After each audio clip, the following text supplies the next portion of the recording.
থাকায় এবং আপনার চতুর্থ এবং পঞ্চমাদি শুভ অবস্থায় থাকায় শিক্ষা বিষয়ে কিন্তু আপনাদের কোনো রকম অসুবিধে হবার কারণ নেই।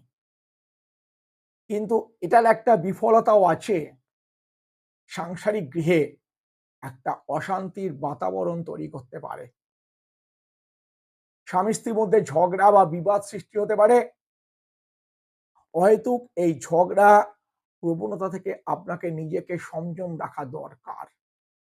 নচেৎ এই ঝগড়া ক্রমোত্তর ভাবতে থাকবে, বাড়তে থাকলে কিন্তু আপনাদের পক্ষে ওটা সুবিধাকারক হবে না। কেন আমার মতে আপনাদের এইসব বিষয় থেকে কর্মক্ষেত্রে মন দিন। আপনারা অনেকের সিংহ রাশির লোকেরা ব্যবসা করব স্বাধীনতা ভাব লাভ করেন। কিন্তু বহু ক্ষেত্রে দেখেছি মানে কুড়িমি